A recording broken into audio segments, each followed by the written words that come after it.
warm welcome to Landmark Case Analysis, which is presented to you by LawSeco. This is Ankita Parida here. Let's proceed with today's discussion on the landmark case Minreva Mills versus Union of India.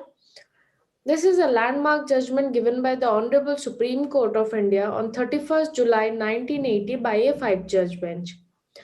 In this judgment, the constitutional validity of the 42nd Amendment of the Constitution of India was decided by the Honorable Supreme Court of India. Let's have a look at the brief facts of this case. During 1970 to 1980s, there was a huge number of companies and industries which were emerging as sick industries due to various reasons like lack of capital or technology inflow from foreign market or no streamlined credit facilities in the domestic market, closed economy, and also lack of demand in India and abroad. So these are the major problems which were faced at that point of time, and based on these industries were becoming as sick industries. These industries were also very essential for the livelihood of the people working there, and to reorganize and to get it on the wheels of development again, the parliament came up with a noble solution to reconstruct the bad assets of the company, and therefore it enacted various legislations, and one of them is the Sikh Textile Undertakings Act 1974. Minreva Mills was a textile industry in state of Karnataka which was engaged in mass production of silk clothes. As we know, huge number of people are engaged in silk production and processing of silk clothes in the southern India. These people were more or less directly or indirectly related to the mill. So the central government checked its accounts and it saw that it is not able to pay its debts. For some time also, the production is very low or none. It cannot afford to pay salaries to its employees. Therefore, it is on the verge of becoming a sick industry. So the central government, being suspicious that the company fulfilled all the criteria classified as a sick industry, it therefore appointed a committee under Section 15 of Industries Development and Regulation Act 1951 for making full detailed report analyzing the affairs of Minreva Mills. And based on this committee report, the central government empowered the National Textile Corporation Limited, a body under 1951 Act, to take over the management of Minreva Mills. And this was the era in which many nationalization of industries were taking place. And the nationalization was going on based on the Nationalization Act 1974. In the 39th Constitutional Amendment Act, this act was put in the 9th schedule. That means it was kept outside the purview of the judicial review.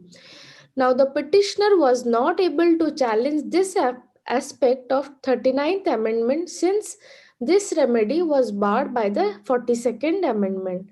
Now the petitioner, that is the owner or owners of the Minreva Mills, wanted to challenge this decision of the central government, that is the takeover of the central government over the Minreva Mills, and to nationalize it because it didn't want to lose its control over the mills. So it wanted to challenge it. However, it was barred in the 42nd Amendment.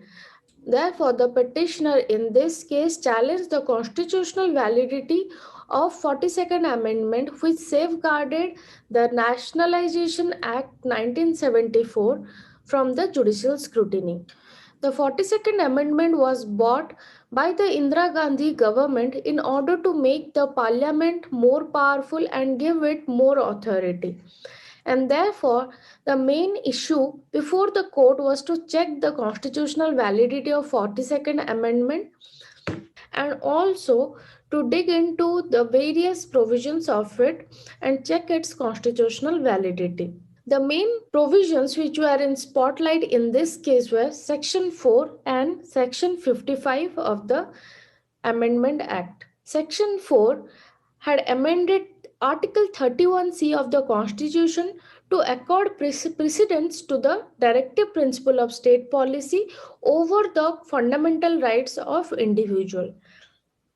Section 55 declared that there would be no limitation whatsoever on the power of Parliament to amend any part of the Constitution, and it prevented any constitutional amendment from being called upon in question in any court on any ground regarding the constitutional amendment by the Parliament. The issue of law involved in this case are whether the 42nd Constitutional Amendment Act 1976 is constitutionally valid. Now let's have a look at the judgment and reasoning given by the court. In this judgment, the Supreme Court by majority struck down the Section 55 and Section 4 of the 42nd Amendment Act as it is in violation of the basic structure as enumerated in the Kesavananda Bharti judgment. Also, the court, relying on the Kesavananda Bharti case, opined that the power to amend Article 368 is not the power to destroy. It has its restrictive connotation and it could not ascribe to fundamental changes.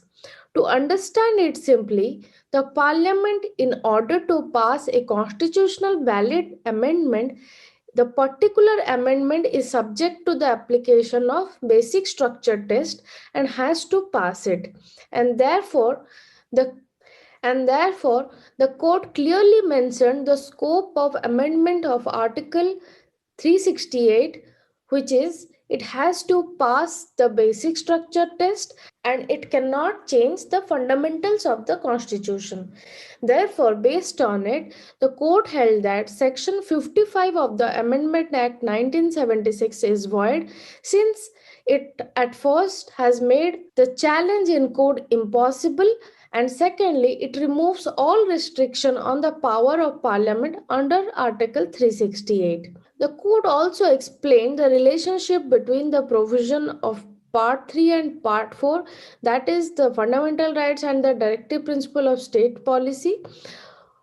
The court said that the entire constitution rests on the foundation of Part 3 and Part 4, and to give absolute primacy to one over another will be shaking the foundation of constitution, and there must be a harmonious balance between both the parts.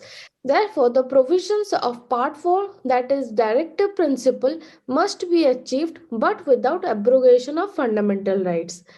And based on this, the court by 4:1 majority held that Section 4 and Section 55 of the 42nd Constitutional Amendment Act as unconstitutional. So this was all about this case. Thank you.